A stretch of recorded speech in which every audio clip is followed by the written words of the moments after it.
Good evening friends. चलिए शुरू करते हैं। Purpose of birth and death 9th chapter जो पढ़ रहे हैं। इससे पहले एक दो बात कुछ समझते हैं कि एक सवाल उठता है कि भाई दो चीज़ है हमारे अंदर। एक चीज़ है श्रद्धा और दूसरी चीज़ है डर। तो इवोल्यूशन की दृष्टि से कौन पहला आया और कौन मजबूत है? हम कई बार कहते हैं कि भाई भगवान के प्रति हमें बहुत श्रद्धा है, पर लोगों के अंदर जो श्रद्धावान है उनके अंदर इतना ही डर भी हम देखते हैं। तो ऐसा कैसे?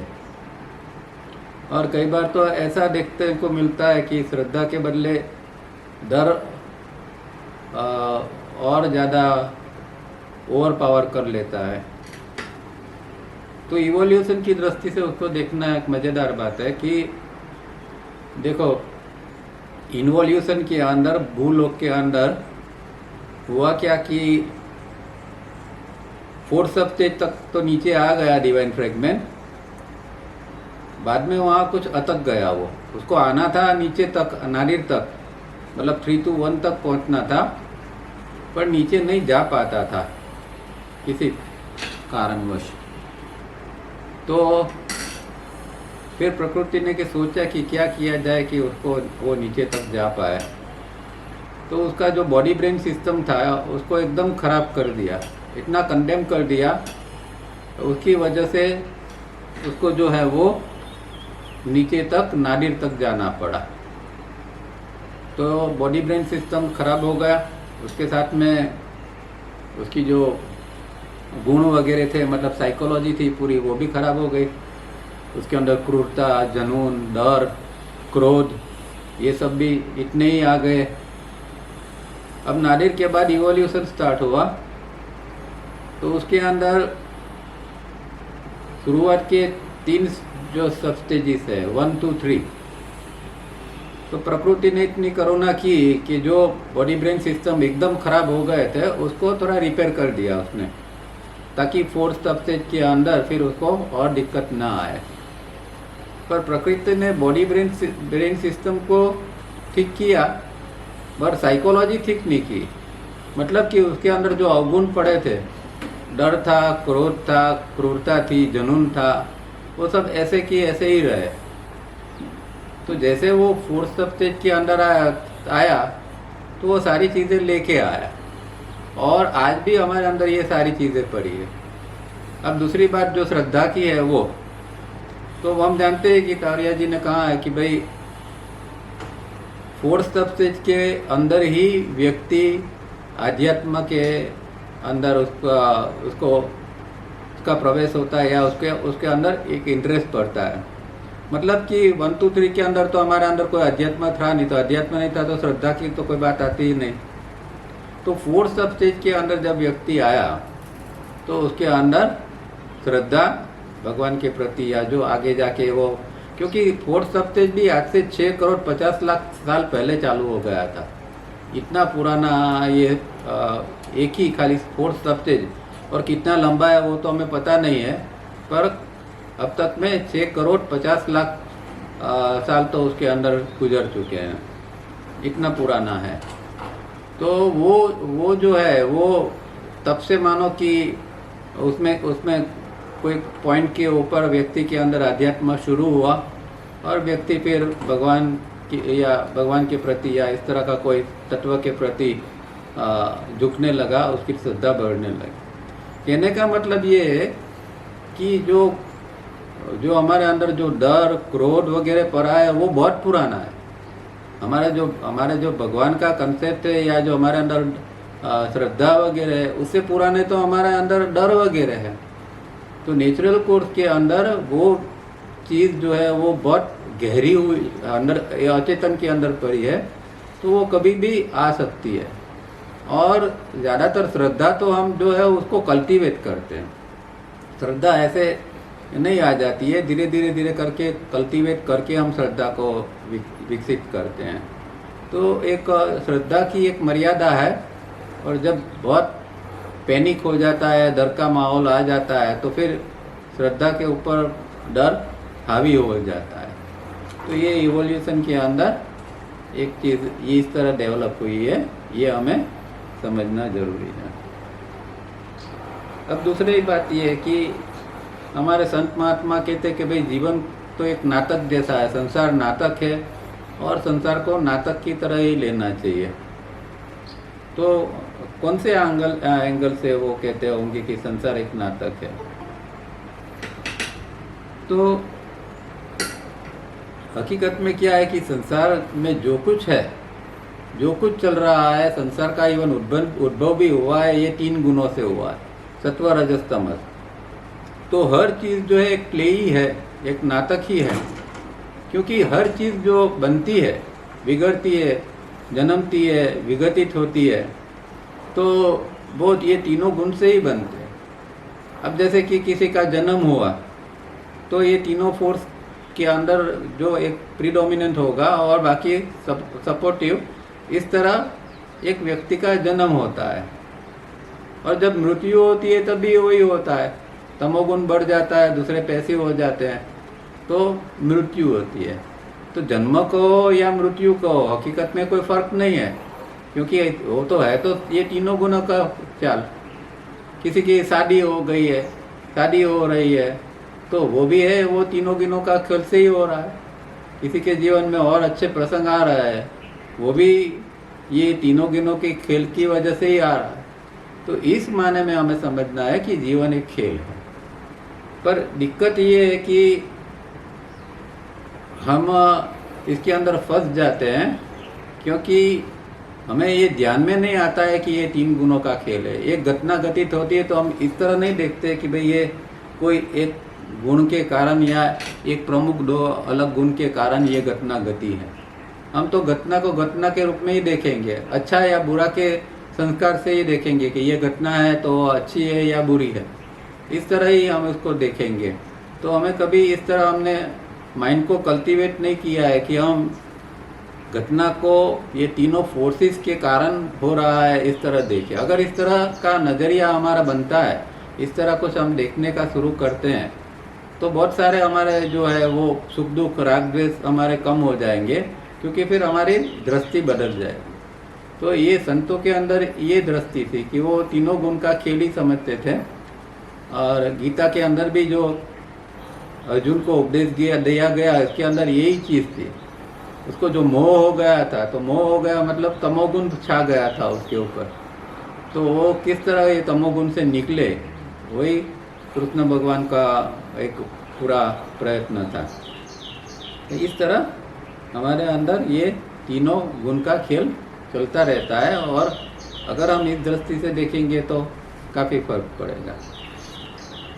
चलिए अब purpose of birth and death पढ़ते हैं। लास्ट तो मैंने रिकॉर्ड करके दिया हुआ था, 169 तक लास्ट टाइम मैंने पढ़ा था। और लास्ट में एक लोअर साइकिक नेचर की बात आती है। ये बहुत इम्पोर्टेंट चीज़ है, क्योंकि तावड़िया जी जब योग की डेफिनेशन करते हैं, योगस चित्त वृत्ति निरोधा, उसकी डेफिनेशन के अंदर ये साइकिक नेचर शब्द आता है, हीलिंग ऑफ साइकिक नेचर ऐसा शब्द आता है। तो हमारा जो साइकिक है नेचर है, उसको हील करना पड़ता है, तब जाके योग जो है वो कंप्लीट होता है, योग की चित्तवृत्ति का निरोध होता है। तो वही लास्ट पैराग्राफ में उन्होंने कहा था, the lower psychic nature is not the same as lower psychic powers. Lower psychic nature is a sign of lower emotional nature. समझना क्या है कि ये इमोशनल नेचर है हमारा, और वो कैसा लोअर इमोशनल नेचर, जो हमारी निम्न प्रकार की जो भावनाएं हैं, वो एकदम निम्न प्रकार की तुच्छ सामान्य भावनाएं हैं, जो लगाव होता है एकदम सामान्य तुच्छ प्रकार का, उसको ये साइकिक नेचर कहते हैं। उसकी ये साइन है।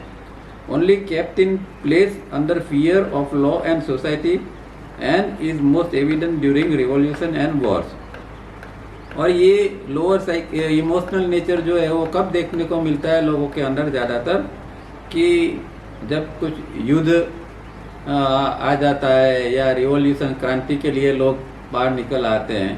तो अब हमने देखा है कि कभी भी किसी के क्रांति के नाम पर, राइट्स के नाम, जो भी राइट्स वगैरह होते हैं क्रांति के नाम पर, तो लोग जो है वो मॉब की तरह बाहर निकल आते हैं और फिर उनका ये जो लोअर साइकिक नेचर है वो बाहर निकल आता है। वो तोड़ फोड़ करते हैं, लूटपाट करते हैं, खून करते हैं, सब कुछ करते हैं उस दौरान, क्योंकि हमारा वो लोअर साइकिक नेचर एकदम उस दौरान बाहर आ जाता है। तो वो लोअर साइकिक नेचर है और वो नॉर्मल कोर्स के अंदर एक फियर से, क्योंकि कायदे कानून है तो उसकी वजह से वो हम ये तोड़ते नहीं हैं, उसको साइकिक नेचर को बाहर नहीं आने देते हैं। और जो एक फियर अंदर पड़ा है, कुछ शर्म संकोच है, उसके कारण हम गलत नहीं करते हैं। तो ये जो चीज़ें हैं वो उसको दबा के रखती है। बाकी अंदर से तो व्यक्ति के अंदर ये चीज़ लोअर साइकिक नेचर काफ़ी पड़ा हुआ है। ये पेज नंबर 169 है। अब उसके बाद का पैराग्राफ पढ़ते हैं। The two major life currents, the two vital energies that flow from the two vital points, Muladhara and Swadhisthana, in the primary body are yet to be developed and refined. अब हम जानते हैं कि एक physical body है, एक astral body है। तो फिजिकल बॉडी के अंदर हमारे अंदर लंग्स है, लंग्स की पैर है। अब एस्ट्रल बॉडी के अंदर जहाँ से प्राण जाता है तो वहाँ जो है वो दो वाइटल पॉइंट्स है और जिसको कहते हैं मूलाधार और स्वाधिष्ठान। तो वहाँ से जो मेजर करंट है या दो मेजर प्रमुख जो ऊर्जा है, एनर्जी है दो प्रकार की, वो वहाँ मूलाधार और स्वाधिष्ठान से हमारे प्राइमरी बॉडी के अंदर जाती है। और कौन सी दो वाइटल एनर्जीज है? एक है लाइफ, दूसरी है अवेयरनेस। तो जब बच्चा जन्म लेता है तो इमीडिएटली ये दो ऊर्जा काम करना शुरू कर देती है। उसने पहला श्वास लिया, लाइफ ऊर्जा अंदर चली आई और लाइफ ऊर्जा इनफेक्ट आई, इसलिए उसने पहला श्वास लिया और उसका जीवन चालू हुआ। तो लाइफ जीवन जो है वो लाइफ ऊर्जा से रिलेटेड है। लाइफ आई अंदर, लाइफ ऊर्जा आई, इसलिए अभी बच्चे का जीवन शुरू हुआ। और लास्ट में वो लाइफ ऊर्जा जो है वो खत्म हो जाती है, निकल जाती है, तो जीवन खत्म हो जाता है। और इसी तरह अवेयरनेस की ऊर्जा, उसके साथ में अवेयरनेस की ऊर्जा भी आती है। तो अवेयरनेस की ऊर्जा आती है तो व्यक्ति फिर स्वतंत्र रूप में जी सकती है, अवेयरनेस से बहुत कुछ कर सकती है, कामकाज कर सकती है। इवन अवेयरनेस से अध्यात्म में के अंदर भी व्यक्ति जा सकती है। तो ये अवेयरनेस की ऊर्जा। अब दोनों ऊर्जा जो है वो बचपन में आती है और फिर जैसे जैसे हम बड़े होते जाते हैं इस तरह वो विकसित होती जाती है, डेवलप होती है। पर एक पॉइंट तक, अप टू सर्टेन लेवल, उसके बाद में मतलब कि हम जब जवानी होती है तब वो बढ़ती जाती है। उसके बाद में जब प्रौढ़ावस्था आती है, एक पॉइंट आता है, उसके बाद में ये दोनों एनर्जी जो है वो लाइफ एंड अवेयरनेस की धीरे धीरे धीरे घटती जाती है। और जब बहुत उम्र बढ़ जाती है 70-80 ईयर्स का, तो व्यक्ति एकदम वो कम हो जाती है व्यक्ति के अंदर। तो उसका हमारा जीवन का जो पार्ट है, जीवन के साथ इसका संबंध है कि एक तबक्के के अंदर वो डेवलप होती है, फिर धीरे धीरे करके वो समाप्त हो जाती है। ये दो ऊर्जा हमेशा लाइफ टाइम कंटिन्यूअसली ये मूलाधार और स्वाधिष्ठान से अंदर आती रहती है। पर अभी जो आ रही है, हम एक सामान्य व्यक्ति के रूप में, जो 2482 वाली व्यक्ति है, उसके अंदर जो आ रही है वो रिफाइंड नहीं है और डेवलप नहीं है। उसको अभी रिफाइन करना बाकी है, डेवलप करना बाकी है। तो जैसे जैसे 2482 से हम 5221 की ओर जाएंगे तब नेचुरली ये जो है वो रिफाइन होती जाएगी, डेवलप होती जाएगी। Subsequent to that and depending on it, the emotional, mental and sex energies will be refined, and the most important development, that is a change in the ratio of the working intensities of 4 vital centers in the front brain section 1 is to follow. When all that we register, cognize and understand will also change slowly, though, from 2482 towards 5221. Refer to diagram 1 and 2. Much progress is said to have been made. तो जो अभी जो refine नहीं है हमारे अंदर, ये दो ऊर्जा आती है वो रिफाइन नहीं है, पर जैसे जैसे हम साधना करते हैं, प्रैक्टिस करते जाएंगे, तब ये ऊर्जा रिफाइन होती जाएगी। और उसका आधार जो है वो हमारी इमोशनल, मेंटल और सेक्स ऊर्जा के ऊपर भी है। जितनी हमारी इमोशनल, मेंटल और सेक्स ऊर्जा शुद्ध होती जाएगी, उतनी उतनी ये लाइफ और अवेयरनेस की ऊर्जा भी शुद्ध होती जाएगी। और फिर इस तरह धीरे धीरे धीरे हमारे अंदर जो रेशियो है 2482 का, उससे हम 551 की जाएंगे। मतलब ये सब रिफाइनमेंट का ही एक खेल है। साधना और कुछ नहीं है। जो साधना हम कर रहे हैं वो चाहे किसी प्रकार की भी हो, एक पूरी शुद्धिकरण की भी ही क्रिया है। क्योंकि हम जानते हैं कि हम इन्वोल्यूशन के अंदर हमने सब बिगाड़ के रखा है या बिगड़ गया है, तो उसको शुद्ध करना जरूरी है। अब इवोल्यूशन हो रहा है तो उसके अंदर हमें, जब तक उसको रिफाइन नहीं करेंगे, ये बॉडी ब्रेन सिस्टम की अलग अलग ऊर्जा है, उसको रिफाइन नहीं करेंगे, तब तक हमारा डेवलपमेंट होगा नहीं। और देखो तावड़िया जी ने जो सारी क्रियाएं, जो प्रैक्टिसेस बताई है, वो सबकी सब किसी न किसी प्रकार से रिफाइंड ही करती है। हमारी इमोशनल एनर्जी, सेक्स एनर्जी और हर प्रकार की जो एनर्जी है, मेंटल एनर्जी, ये सबको ये प्रैक्टिसेस जो है वो रिफाइन करती है। और इस तरह धीरे धीरे धीरे हम 5221 की ओर बढ़ते हैं। और इसके कारण फिर जो हमारे अंदर जो विचार बनते हैं, तो विचार बनते हैं या फिर उसको हम, उसकी पहचान होती है, एक अंडरस्टैंडिंग आती है, ये प्रक्रिया भी बदलने लगती है। मतलब कि IASM केंद्र की जो कामगिरी है वो भी फिर वहाँ बदल जाती है। आज जो 2482 के अंदर जो IASM केंद्र काम कर रहा है वो एक अलग प्रकार से काम कर रहा है, और जब 5221 होगा तो इनका काम ही, उसका जो कामगिरी है वो बिल्कुल अलग हो जाएगी। तो अगर इतना करते हैं तो हमने ठीक ठाक प्रोग्रेस किया है, ऐसा हम कह सकते हैं। On this depends the failure और success of the aspirant. Now refer to diagram 2। Over a long period of development of hard, conscious, methodical work, the ratio of the intensities changes. This means that the intellectual center has more traffic in the incoming impulses and the identical memory patterns they draw out, while the traffic at the emotional and sex centers has lessened appreciably. The ratio 2482 now tending towards 5221. तो ये जो हमारे पूरी जो साधना की जो सफलता है या निष्फलता है, उसका पूरा आधार जो है ये इसके ऊपर कि हमारी ये ऊर्जाएं कितनी रिफाइन हुई है। जितनी रिफाइन होगी इतने हम आगे बढ़े, ऐसा कह सकते हैं। अब डायाफ्राम 2 की बात करते हैं, जो 5221 का डायग्राम है। तो उसके अंदर साधक जब बहुत खंत से, बहुत लंबे समय से हार्ड वर्क करता है, कॉन्शियसली वो वर्क करता है, जागृति पूर्वक साधना करता है और मेथोडिकल काम करता है, तब फिर जो है उसके अंदर ये इंटेंसिटीज जो है, ये 2482 की इंटेंसिटी अब धीरे धीरे करके चेंज होने लगती है। इसका मतलब ये होता है कि अब जो हमारा जो इंटेलेक्चुअल सेंटर है वो अभी और डेवलप हो चुका है, और इमोशनल सेक्स सेंटर जो है वो थोड़े डाउन होते जाते हैं। इसका मतलब ये भी हुआ कि जो हमारे अंदर इम्पल्सिस आएंगे अभी, तो वो ज़्यादातर ये इंटेलेक्चुअल सेंटर रिलेटेड आएंगे। मतलब जब लास्ट में विचार बनेगा तो वो इंटेलेक्चुअल सेंटर थ्रू विचार बनेगा। इस प्रकार के इम्पल्सिस आएंगे। या दूसरी तरह कहे तो जो सत्वगुण वाले जो इम्पल्सिस है वो वातावरण से हमारे अंदर ज़्यादा आएंगे। अब रजोगुण और तमोगुण वाले जो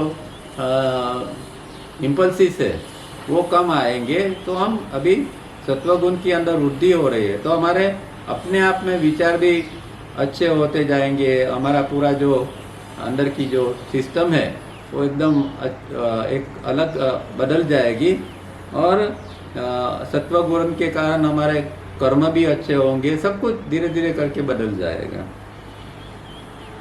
तो ये इंटेलेक्चुअल सेंटर का ट्रैफिक बढ़ेगा और इमोशनल सेक्स सेंटर का ट्रैफिक घट जाएगा, और इस तरह हम 2482 से 5221 की तरह जा पाएंगे। The two vital life currents, that is यहाँ 1 और 2 मतलब कि मूलाधार एंड स्वादिष्ठान, मतलब मूलाधार और स्वादिष्ठान के अंदर उसका रोटेशन, ये जो चिन्ह है उसका मतलब रोटेशन है। 1 मतलब मूलाधार, 2 मतलब स्वादिष्ठान।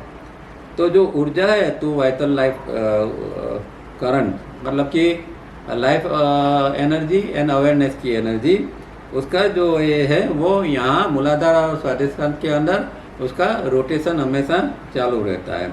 In diagram 1 and 2 also show A marks change, तो अभी उसके अंदर भी फर्क आ जाता है। 2482 के अंदर जो ये मूलाधार स्वादिष्ठान के अंदर ये 2 ऊर्जाएं जो रोटेट होती थी, उसके बदले में 5221 के अंदर ये ऊर्जा जो है वो बहुत अच्छी तरह वो सर्कुलेट होगी, रोटेट होगी, उसका रिफाइनमेंट अच्छा होगा। तो ये 5221 के अंदर और एक अच्छी निशानी है। Also show a marked change. The energy of the essence of consciousness is now of second grade. The will is intellectual, that is of some use in the objective world, and the emotional, mental and sex energies are refined. The vital organ, the heart, plays an important part. Note the important flow of refined energies from the heart to the front brain section 1. All these changes within that are indicated here are in the primary or astral body and not in the physical body. तो अभी साथ में ये जो है life energy change हो रही है, अवेयरनेस की एनर्जी चेंज हो रही है, उसके साथ में दूसरी सबसे इम्पोर्टेंट हमारे अंदर जो एक एनर्जी है, इसको the energy of essence of consciousness कहते हैं, और वो नॉर्मल कोर्स में हमारे अंदर 3rd ग्रेड के अंदर काम करती है। पर जब वो रिफाइन होती है, ये दूसरी एनर्जी के साथ में ये भी रिफाइन होती है, तो वो 2nd ग्रेड की हो जाती है। और हमने पहले पढ़ा था कि जो आत्मा के साथ में जो हमारा ब्रिज करना है, जो उसके साथ में उसका कनेक्शन करना है, उसके अंदर ये energy of essence of consciousness का ही महत्व का रोल है। जब वो 1st ग्रेड की बनती है तब वो ये ब्रिज हो सकता है, आत्मा के प्रति हमारा जुड़ाव जो है, जीव और आत्मा का जो दोनों के बीच में जो ब्रिज बनेगा, वो ये energy of essence of consciousness के कारण बनेगा। तो ये सारी चीज़ें जो है वो शुद्ध होती जाएगी, और विल जो है वो इंटेलेक्चुअल होती जाएगी। जब 2482 होता है तो उसके अंदर न्यूट्रल विल होती है, मतलब वो कुछ कर ही नहीं सकता है। जैसे कि हम गाड़ी को न्यूट्रल गियर के अंदर रखते हैं तो गाड़ी हिलती नहीं है, इसी तरह ये जो है जिस व्यक्ति के अंदर न्यूट्रल विल होती है वो कुछ कर नहीं सकता, खास करके अध्यात्म के अंदर तो कुछ नहीं। पर यहाँ अभी वो इंटेलेक्चुअल इसके अंदर विल डेवलप होती है, तो वो अध्यात्म में भी डेवलप कर सकता है और ऑब्जेक्टिव वर्ल्ड के अंदर भी वो जो है उसका उपयोग कर सकता है। और इमोशनल मेंटल सेक्स एनर्जी है वो अब धीरे धीरे करके रिफाइन हो गई है। उसके बाद में जो हमारा हार्ट है वो भी रिफाइन होता जाता है, तो अनाहत चक्र जो है हार्ट के अंदर, एस्ट्रल के अंदर, वो शुद्ध होता है, वो क्लॉकवाइज घूमने लगता है, वो ऊर्जाएं फेंकता है, एक भाव की ऊर्जा, प्रेम की ऊर्जा वो फेंकता है, और उसका प्रभाव जो है वो हमारा ये जो सेक्शन 1 जो है जहाँ IESM केंद्र पर है उसके ऊपर पड़ता है।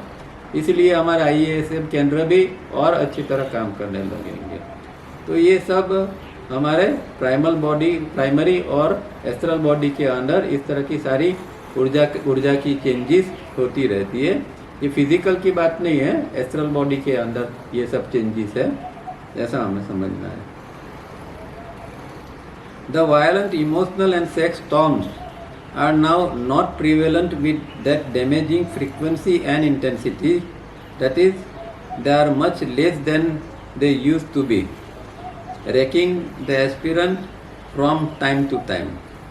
अब इसके साथ में ये पहले तो क्या था कि 2:4:8 के रेशियो में जब हम होते हैं तो ये इमोशनल और सेक्स का जो है वो तूफान हमेशा आता रहता है और ये सब का अनुभव होता है, सब जानते हैं कि भाई इमोशनल कुछ न कुछ गड़बड़ी हमेशा चालू रहती है और सेक्स की रिलेटेड जो है वो सेक्स एनर्जी से लेके किसी न किसी प्रकार के स्टॉर्म, एक तूफान हमारे से अंदर आता रहता है और वो जो है वो उसकी वो डैमेज भी अंदर करता रहता है। पर अभी जब थोड़े हम प्रोग्रेस करते हैं तो उसकी जो डैमेजिंग फ्रीक्वेंसी और इंटेंसिटी है वो कम हो जाती है, मतलब इमोशनल और सेक्स के जो स्टॉर्म है वो अब कम आने लगते हैं। और पहले जो इतने आते थे इसके कारण साधक को वो तोड़ देते थे, अंदर से साधक टूट जाता था। बार बार जब ऐसा होता है तो साधक टूट जाता है, पर अभी ऐसा नहीं होता है। The drift have lessened now. More logical and rational. एक लाइन रह गई है। The direction of energies internally has improved and is possible to some extent. तो एनर्जी जो है वो अलग अलग डायरेक्शन के अंदर, क्योंकि हमारे एस्ट्रल के अंदर जो नाड़ियों का पूरा नेटवर्क है उसके अंदर ये एनर्जी घूमती रहती है, तो वो एक इम्प्रूव होता है कुछ हद तक और वो पर्टिकुलर डायरेक्शन के अंदर ही वो घूमने लगती है। The drift have lesson now, more logical and rational thinking is possible, but the possibility of being overpowered due to the tamasic nature, the inherent weakness of the body and mind is still present, though not to the same extent and not with the same frequency of occurrence. अब जो है वो drift साथ में जो विचार, पहले तो क्या था कि विचार भटकते रहते हैं और इसके साथ में ड्रिफ्ट होती रहती है। ड्रिफ्ट हम जानते हैं कि कोई विषय के ऊपर टिक नहीं पाते हैं और एक विषय से दूसरे विषय के अंदर मन हमेशा भटकता रहता है, तो वो जो स्थिति है वो अभी धीरे धीरे करके कम होने लगी है और हमारा जो थिंकिंग है वो भी लॉजिकल और रैशनल होने लगता है। पहले ज़्यादा इमोशनल था, लोग आज भी देखते हैं लोगों को सामान्य रूप में तो बहुत इमोशनल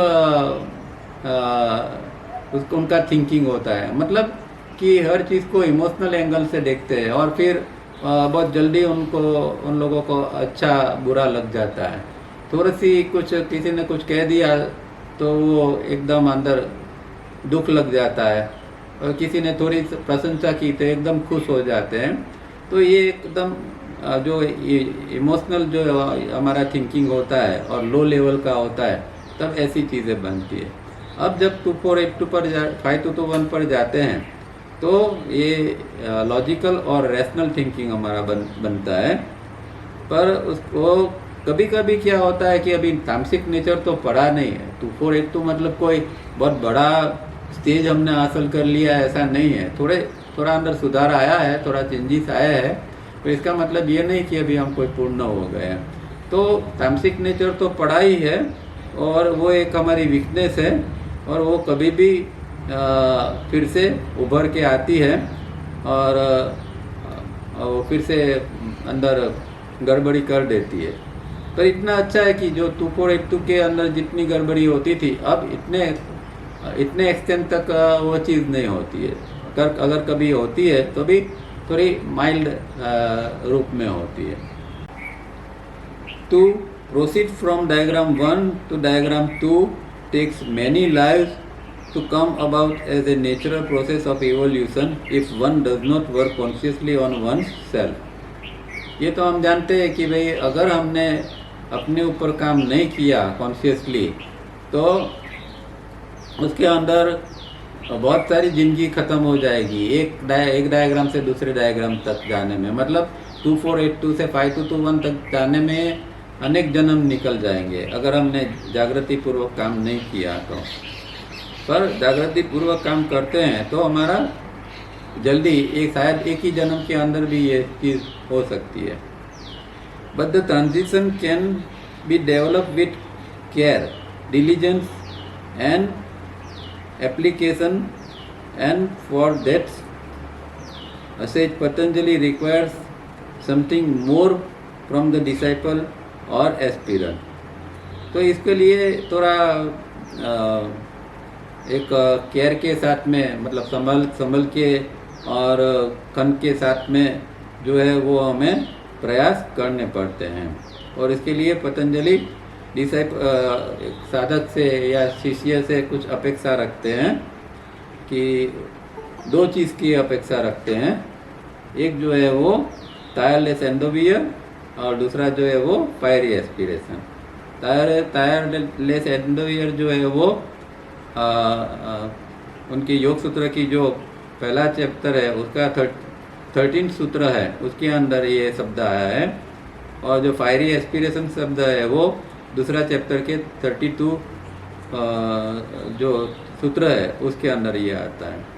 ये शब्द साधक के लिए बहुत उपयोगी है। अगर हमें इवोल्यूशन करना है तो ये दो चीज़ तो हमारे जीवन में होनी ही होनी चाहिए, तो ही हो जाए हमारा डेवलपमेंट होता है।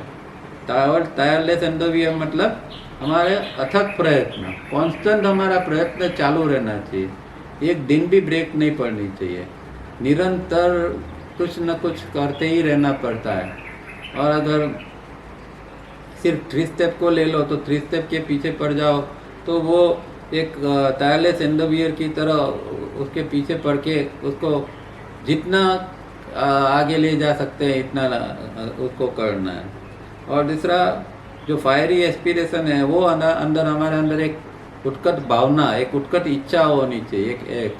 एक ऐसी एक जैसे कि एक आग होती है तो व्यक्ति के अंदर एक आग लग जानी चाहिए कि भाई मुझे किसी भी हालत में डेवलप होना ही है, या यूँ कहे कि एक हमारा लक्ष्य बनाना है। लक्ष्य एक है कि चलो बहुत नहीं आगे बहुत दूर की नहीं सोचते हैं तो कम से कम इस लाइफ में हम 5221 तक तो पहुंच सकते कि नहीं। तो अगर हमने 5221 का लक्ष्य बनाया है तो हम क्या कर सकते हैं। पर ये 5221 का लक्ष्य जो है वो फायरी एस्पिरेशन वाला होना चाहिए, ऐसा ल्यूकॉम नहीं। कोई भी लक्ष्य जो है वो अगर ल्यूकॉम होता है, वो ढीला होता है तो हम प्रयत्न अच्छी तरह नहीं कर सकेंगे, टायरलेस एंडोवियर होगा ही नहीं। तो कहने का ये मतलब इसका ये भी हो सकता है कि फायरी एस्पिरेशन के ऊपर टायरलेस एंडोवियर डिपेंड है। जितना स्ट्रॉन्ग फायरी एस्पिरेशन होगा इतना आप अच्छा ये टायरलेस एंडोवियर कर पाएंगे। और अगर साधना करनी है तो पहले एक लक्ष्य तो बनाना ही पड़ेगा। बिना लक्ष्य आप किस तरह साधना कर पाओगे, उसको फिर साधना भी कैसे हम कहेंगे। आज तो कुछ कर लिया, कल तक तबीयत ठीक नहीं है, मेहमान आए हैं, आज अभी रहने दो, आज नहीं हो पाएगा, परसों जरा ठीक है चलो थोड़ा कर लिया, या आज मन जरा उदास है तो नहीं करेंगे। ये नहीं चलता है, इस मार्ग के ऊपर ऐसा नहीं चलता है। व्यक्ति को अपने प्रति कठोर बनना पड़ता है और उसको पकड़ के रखना पड़ता है ये चीज़ों को, और किसी न किसी तरह सब कुछ करना पड़ता है। तो फिर अगर ये लक्ष्य इस तरह का होगा तो ही आप इस तरह साधना कर पाओगे। बाकी तो फिर साधना शब्द ही भूल जाना है।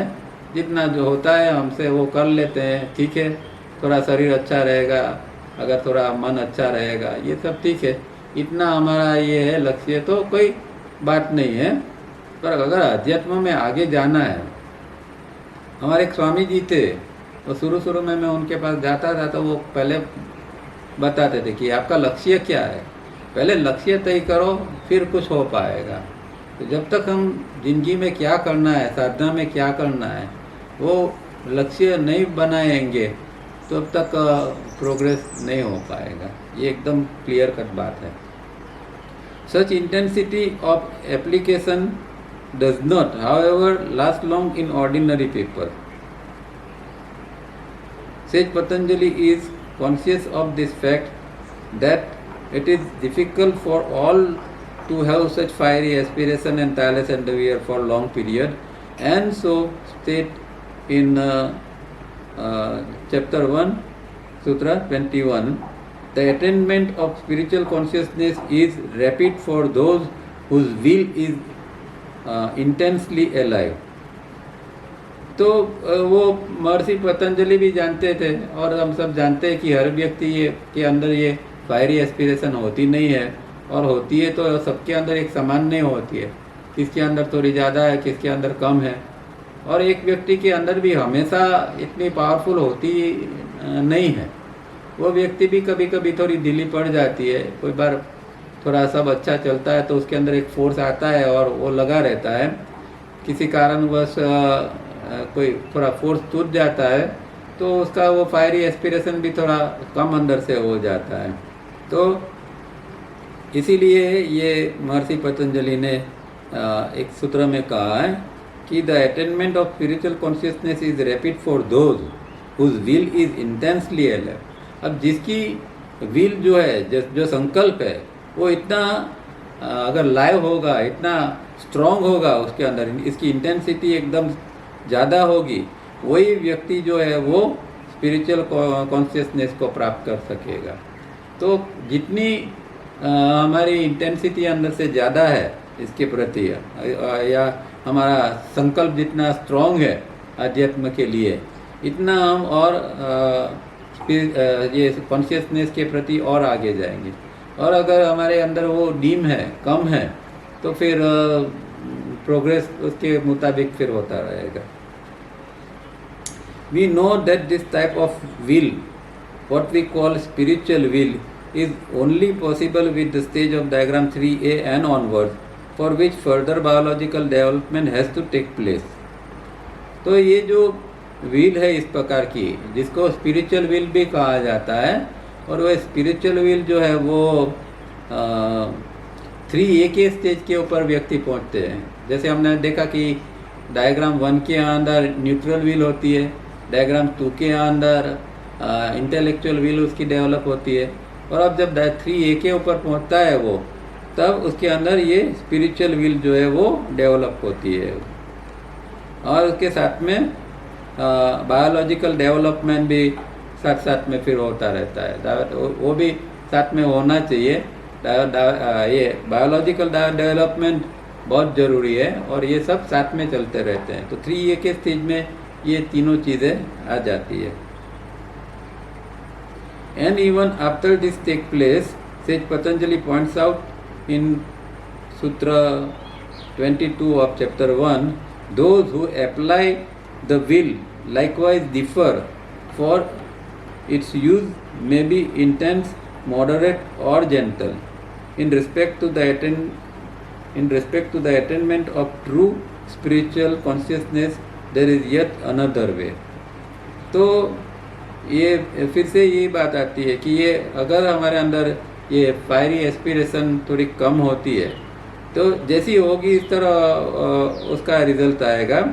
तो वो डिफ़र हो सकती है। तो किसी के अंदर ये इंटेंसिटी थोड़ी इंटेंस होगी, वो ये चीज़ की, कई लोगों के अंदर मॉडरेट होगी, मतलब सामान्य होगी, मतलब मध्यम कक्षा की होगी, और कई लोगों के अंदर एकदम सामान्य रूप की होगी। तो जिस तरह ये फायरी एस्पिरेशन हमारे अंदर होगी, इस तरह उसका अटेनमेंट जो है, कॉन्शियसनेस का अटेनमेंट होता रहेगा। पर इसके अलावा भी एक मार्ग है, ये तो है, उसके अलावा भी एक मार्ग है। तो यहाँ 3A की बात है, तो 3B का एक और मार्ग है कि जिसके अंदर और कुछ होता है। Objective concentration will not help, though it would indeed prepare the ground, but dharana and dhyana are quite different from and beyond it. तो ऑब्जेक्टिव कंसंट्रेशन, लास्ट टाइम भी हमने देखा था कि ऑब्जेक्टिव कंसंट्रेशन जो है उसका उपयोग करते हैं, तो वो अंदर के जगत के अंदर जाने के लिए, या धारणा ध्यान का वो एक ग्राउंड प्रिपेयर कर सकता है। पर वही धारणा ध्यान है ऐसा हम कह नहीं सकते, क्योंकि धारणा ध्यान बहुत ऊपर की चीज़ है, बियॉन्ड है। With diagram 3A, it is apparent that the biological development is nearly complete. तो 3A के स्टेज के ऊपर व्यक्ति पहुंचता है तो उसका बायोलॉजिकल डेवलपमेंट है वो अभी कंप्लीट होने जा रहा है।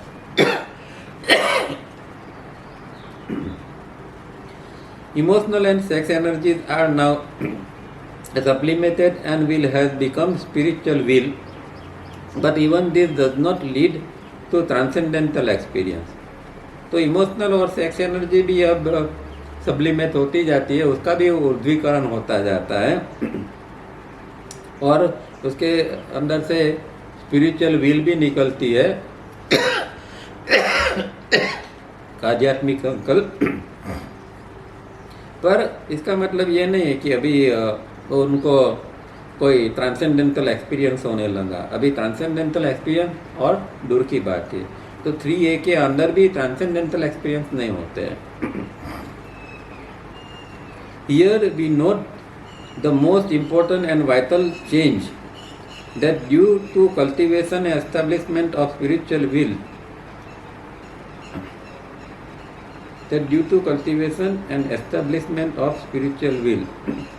तो ये एक स्पिरिचुअल विल का जो एस्टेब्लिश होती जाती है और उसका जो विकास होता जाता है, उसके कारण हम एक इम्पोर्टेंट और वाइटल चेंज हमारे अंदर महसूस कर सकते हैं। Just as we have many valves in our physical body which do very important and vital work, so there are two major blocks or valves in the astral body, one at the base of the spine and one at the base of rear brain at taluka. They always operate like a two-way switch. When one is open, the other is closed and vice versa. They are never together in open or in closed position. Till now, the one at the base of the spine was permanently in closed position and the one at taluka in open position. Now with the development of spiritual will, these two major blocks or valves open and close consciously as desired. As do also the minor doors or valves in the brain channel which spill series of memory patterns into the mainstream of incoming impulses. अब यहाँ दूसरा एक change आ जाता है कि जब 3A के अंदर स्पिरिचुअल विल डेवलप होती है, ज्वाइंट होने जा रहा है, तो अभी यहाँ जो है वो एक और चेंज होने जा रहा है कि हमारे अंदर जो वाल है, जैसे कि फिजिकल बॉडी में अनेक प्रकार के वाल होते हैं, हमारे हार्ट के अंदर भी वाल होते हैं, इस तरह जो स्पाइनल कॉर्ड है उसके ऊपर और नीचे दो वाल या ब्लॉक जिसको कहते हैं वो होते हैं। तो एक जो है वो स्पाइनल कॉर्ड का बेस जो है एकदम जहाँ हमारा मूलाधार स्वादिष्ठान मूलाधार चक्र है वहाँ है, और दूसरा जो हमारा ब्रेन का पीछे का हिस्सा है जिसको यदि तालुका कहते हैं तो वहाँ है। तो ये दोनों जो है वहाँ ये वाल है। अब इसकी खूबी ये है कि ये दोनों कभी भी एक साथ में खुलते नहीं है और दोनों एक साथ में बंद नहीं होते। ये टू वे स्विच जैसा है, अगर एक ओपन होता है तो दूसरा बंद होता है। अब नॉर्मल कोर्स में क्या होता है कि इनकमिंग इम्पल्स जब अंदर आता है तो उसको अगर नॉर्मल कोर्स में 2482 वाली व्यक्ति है तो उसका तो इम्पल्स जो है वो सीधा ब्रेन में ही जाएगा। ब्रेन में जाएगा उसका मतलब क्या हुआ कि उसका तालुका का वाल खुला रहेगा। तो सामान्य व्यक्ति का तालुका का वाल जो है वो हमेशा खुला रहता है और स्पाइनल कोर्ड का नीचे के वाला जो वाल है वो हमेशा बंद रहता है। तो उसका इम्पल्स जो है वो सुषुम्ना नाड़ी से कभी ऊपर नहीं जा सकता क्योंकि वहाँ वाल बंद है। इसलिए उसका जो है इनकमिंग इम्पल्स ईदा या पिंगला द्वारा ब्रेन में जाएगा और तालुका के अंदर वहाँ जाएगा और वहाँ से हम जानते हैं कि आइडेंटिकल मेमोरी पैटर्न लेके फिर आगे रेजिस्टेंस एरिया में पहुँचेगा विचार बनाने के लिए। तो इस तरह ये जो है वो कभी दोनों साथ में। अब क्या होता है कि ये स्थिति बनती है जब व्यक्ति के अंदर स्पिरिचुअल विल इतनी डेवलप हो जाती है। तो यहाँ एक विल है, तो विल का मतलब ये हुआ कि अभी ये विल से वो कुछ भी ओपन बंद कर सकता है। तो स्पिरिचुअल विल इतनी इम्पोर्टेंट है कि अभी वो चाहे तो किसी भी वाल को ओपन कर सकते हैं, किसी भी वाल को बंद कर सकते हैं। तो यहाँ 3A का एक सबसे बड़ा बेनिफिट ये होता है कि अभी ये स्थिति के अंदर अभी उसको मानो कि इम्पल्स को ब्रेन में नहीं जाने देना है, तो वो क्या करेगा कि नीचे का वाल को खोल देगा और इनकमिंग इम्पल्स जो है वो सुषुम्ना से ऊपर आएगा और फिर वो ब्रेन के अंदर जाने की बजाय वो साइड से आगे की ओर आज्ञा चक्र के ऊपर चला जाएगा, ब्रेन में नहीं जाएगा। अब ब्रेन में नहीं जाएगा तो विचार नहीं बनेगा, विचार नहीं बनेगा तो ध्यान अपने आप में हो जाएगा। तो ये साइंटिफिक योग है, इसमें ध्यान करना नहीं होता है। आप ये टेक्निक सब सीख लेते हैं, किस वाल को कब खोलना है, बंद करना है। जैसे ये पानी के वाल होते हैं ऐसे ही है, एक वाल घर में पानी का वाल चालू किया तो दूसरा वहाँ से पानी चालू हो जाएगा, दूसरा वाल बंद कर दिया। तो ये एनर्जी के वाल है, जब कहाँ से एनर्जी को हमें भेजना है। तो स्पाइनल कोड के अंदर जब नीचे वाला हम खोलते हैं तब हम फिर ध्यान के सही स्थिति के अंदर रहते हैं। जब तक इम्पल्स ब्रेन के अंदर जाएगा तो कुछ ना कुछ विचार बनेंगे ही और सच मात्रा में वो ध्यान नहीं होगा। अब ये वाल तो स्पाइनल कोड के ऊपर है। फिर लास्ट टाइम हमने देखा था कि बहुत सारे वाल जो है वो 3A जो हमारा मेमोरी पूल है, 3A और 3B, दो मेमोरी पूल है लेफ्ट, और बीच में से वो हमारे जो है वो चैनल जाती है कि जिस चैनल द्वारा आगे की ओर जाती है कि जहाँ रजिस्ट्रेशन एरिया तक पहुँचती है। मतलब जो इनकमिंग इम्पल्स जो है वो चैनल से आगे जाते हैं। तो जब इनकमिंग इम्पल्स यहाँ तालुका पर पहुँचता है तो ये चैनल में जब आता है तो दोनों ओर वाल है, 3A के ऊपर और 3B के ऊपर। पर 3B के वाल जो है वो नॉर्मली खुलते नहीं हैं। तो 3A के वाल जो है वो इस जन्म की मेमोरी के है। तो हमारे अंदर 3A के वाल हमेशा खुला रहता है और कोई मेमोरी जो इनकमिंग इम्पल्स है उसके लिए जो आइडेंटिकल मेमोरी चाहिए तो वो वाल द्वारा 3A से वो मेमोरी अंदर से वो ले लेगा और फिर वो दोनों मिलके आगे जाके विचार बन जाएंगे। तो ये वाल जो है उसको भी वो बंद करना चाहे तो एट विल बंद कर सकता है, क्योंकि उसके अंदर स्पिरिचुअल विल डेवलप हो चुकी है। अब वो उसको बंद कर सकता है।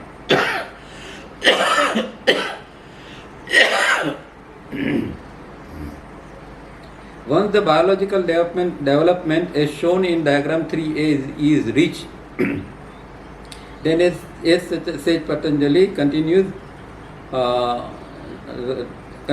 in 122 in respect of the attainment of true spiritual consciousness there is yet another way।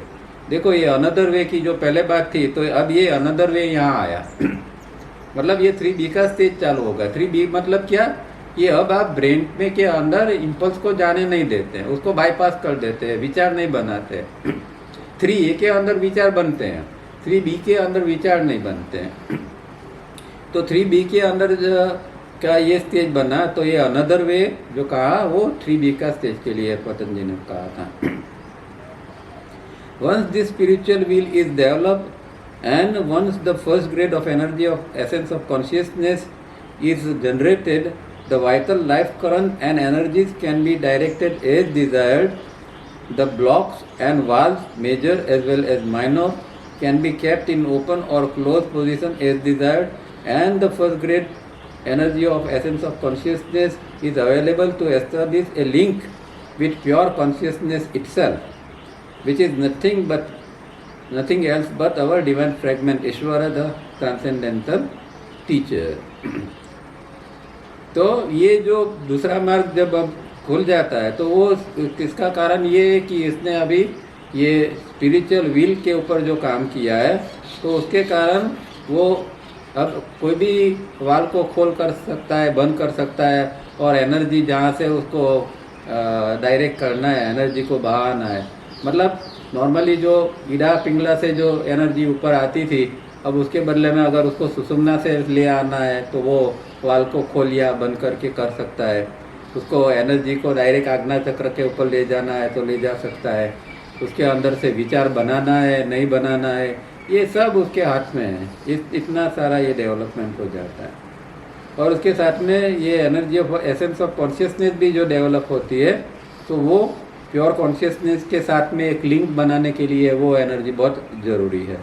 और ये प्योर कॉन्शियसनेस क्या है? वो हमारा डिवाइन फ्रेगमेंट ही है, आत्मा ही है, हमारे अंदर का ईश्वर या हमारा ट्रांसेंडेंटल टीचर, अनुभवातीत जो गुरु है, जो इंद्रिय से परे गुरु है, इस तरह का ये अंदर का गुरु के साथ में ये energy of essence of consciousness से हम लिंक भी बना सकते हैं। Once this stage 3A is reach, much is achieved, but it takes many lives for such development in spite of fiery aspiration and tireless endeavour. अब ऐसा नहीं है कि ये 3A या 3B का ये जो स्टेजिस है वो कोई ऐसे खेल खेल में हो जाएगा या कुछ साल कुछ मेहनत की तो ये हो जाएगा। इसके लिए बहुत जन्म तक कड़ी मेहनत करनी पड़ती है, और उसके लिए ये फायरी एस्पिरेशन और टायरलेस एंडोवियर होने के बावजूद भी ये इतने जल्दी आ जाएंगे या हम इसको सिद्ध कर लेंगे, ये पॉसिबल नहीं है। इसके लिए बहुत लंबे समय तक, कुछ जन्मों तक इसके ऊपर काम करना पड़ता है। कम से कम 3B तक पहुंचने के लिए तो कुछ जन्म चाहिए, तब जाके ये स्थिति अंदर से डेवलप हो सकती है। ठीक है, तो यहाँ रुकते हैं। आज काफ़ी इंटरेस्टिंग चीज़ें थी अंदर के अंदर जो समझने के लिए, और जिनको आगे जाना है, ये सारा मैप है। और कम से कम ये पढ़ने का फ़ायदा ये है कि हम कभी भी मिसगाइड नहीं होंगे, क्योंकि इतना सारा जो लिटरेचर ये योग के ऊपर, अध्यात्म के ऊपर है, ध्यान के ऊपर है, और सब लोग अलग अलग बात करते हैं और हम मिसगाइड हो जाते हैं, फंस भी जाते हैं कई बार। तो ये चाहे 3A भी हमारे लिए काफ़ी दूर का हो, फिर भी ये जानना बहुत बहुत ज़रूरी है, ताकि हम कोई गलत चीज़ों के अंदर न चले जाए, और हमें हमारा पता लगे कि भाई हम कहाँ हैं और हमें कहाँ पहुँचना है, और इसके लिए हमें कितनी मेहनत करनी पड़ेगी। तो ये सब हम ये पढ़ने से समझ सकते हैं। अब 5-1 मिनट है, किसी को कोई प्रश्न है तो पूछ सकते हैं।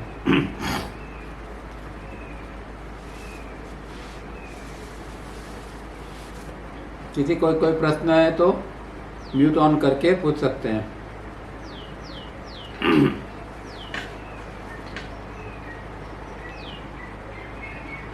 हाँ बोलो। हाँ, गुड इवनिंग, बोलो।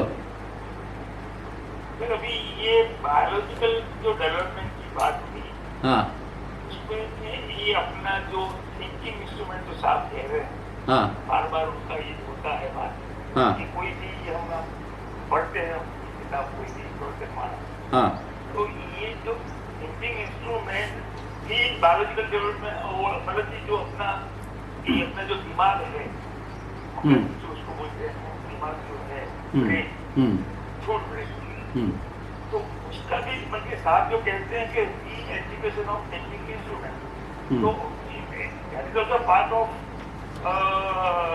Biological development. हाँ, ये सब साथ साथ में चल रहा है। देखो, बायोलॉजिकल डेवलपमेंट जैसे जैसे होता है, इसलिए अभी हमने अभी भी पढ़ा इसके अंदर कि हमारा थिंकिंग जो है वो रिफाइन होता है, लॉजिकल होता है, रेशनल होता है। तो जब बायोलॉजिकल डेवलपमेंट होगा तभी आपका सही माने में, जिसको हम थिंकिंग कहते हैं, अभी तो थिंकिंग के है ही नहीं। टावरिया जी तो उसको थिंकिंग कहते ही नहीं। जो अभी हमारे अंदर जो विचार चलते हैं वो थिंकिंग थोड़ा है। उसको तो टावरिया जी ऑटोमेटिक रिफ्लेक्स एक्शन कहते हैं। उन्होंने तो एक नाम देके ही रखा है उसको कि भाई अभी ये विचार है ही नहीं आपके अंदर, आपकी विचार प्रक्रिया है ही नहीं, ये तो ऑटोमेटिक रिफ्लेक्स एक्शन ही है। जैसे फिजिकल रिफ्लेक्स एक्शन होता है, इस तरह आपके अंदर ये विचारों का भी एक रिफ्लेक्स एक्शन ही है।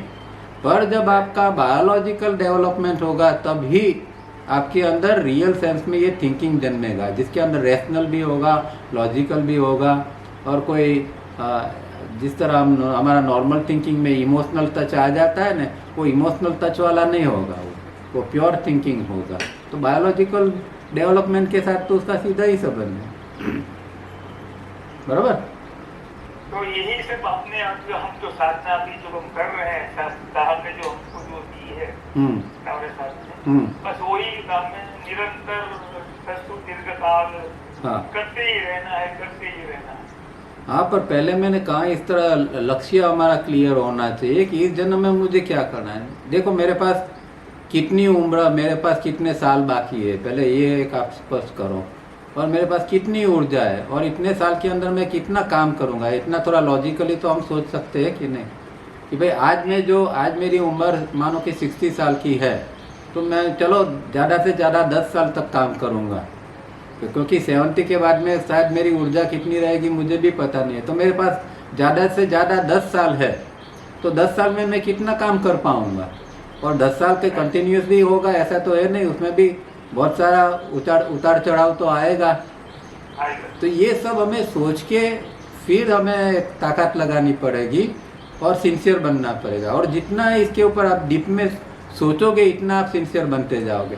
जिस मोमेंट के ऊपर पता चलेगा कि मेरे पास समय कम है, उस मोमेंट पर आप सिंसियर बन पाओगे। नहीं तो फिर जो है वो इतनी सिंसियरली कर नहीं पाएंगे। करते तो हैं पर जो फायरी एस्पिरेशन जन्म लेनी चाहिए वो नहीं आएगी। और फायरी एस्पिरेशन के बिना आगे बढ़ना बहुत मुश्किल। करना तो यही है पर फायरी एस्पिरेशन के साथ करना है, बस इतना ही है।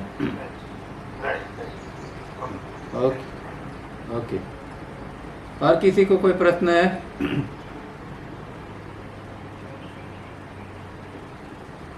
चलिए तो ठीक है, नेक्स्ट टाइम फिर मिलते हैं। आप तब तक स्टडी करते रहना और 3 स्टेप करते रहना। कुछ नहीं तो 3 स्टेप करोगे तो भी बहुत काम होता रहेगा।